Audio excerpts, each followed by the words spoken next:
Hi, I'm Jeff Kornberg, and on this episode of The Dragon's Tomb, I'm going to be teaching you how to play Operation.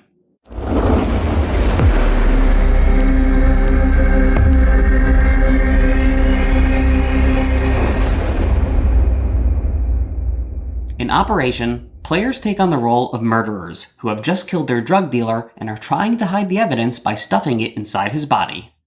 This is the drug dealer you've just murdered. However, in the process of killing him, you accidentally got your fingerprints on all his drug paraphernalia.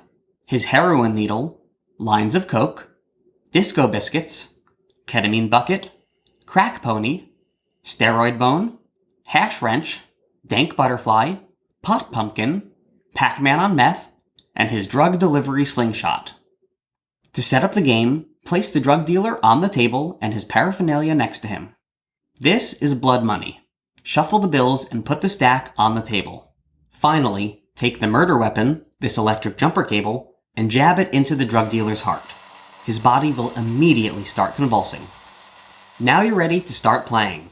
The object of the game is to be the player who collects the most blood money.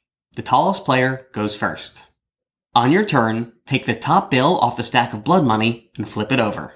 Whichever piece of drug paraphernalia is shown is the one you must then try to hide from the cops. Years of drug use have caused sections of the dealer's body to rot away, creating the perfect cavities to conceal the evidence. Pick up the paraphernalia shown on your blood money and try to throw it into its appropriate cavity. If you get it in within 3 tries, the blood money is yours. Place it in front of you, and then draw another bill to try. If you haven't hidden the paraphernalia within 3 tries, your turn is over. Pass the piece to the next player so they can try their luck. Also, there are 2 special bills in the stack of blood money, the slingshot's handle and its rubber strips. If you flip over one of these, the blood money is instantly yours, and instead of trying to hide the slingshot part, you place it in front of you. If at any point you happen to collect both the handle and the rubber strips, congratulations, you now have a working slingshot.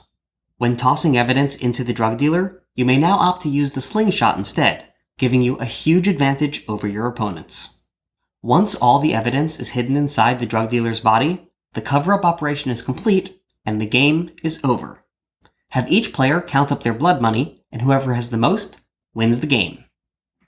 All in all, this game is a blast to play. My only tip is that you shouldn't use the blood money to try and buy actual drugs. Even though you might think it could pass as real money, drug dealers can get really angry really fast, especially if they think you're trying to screw them over. And even if you try to pass it off as a joke, they still might come over and physically hurt you and quadruple the amount of money you owe them, which I don't think is very fair, especially if you don't have the money. Also, I don't know if I've mentioned this before, but I have a Patreon account where if you are enjoying the content that I create, you can go there and support me financially. And yeah, I'll put a link to that up here. So definitely give it a click, check out some really cool rewards, and yeah, please help.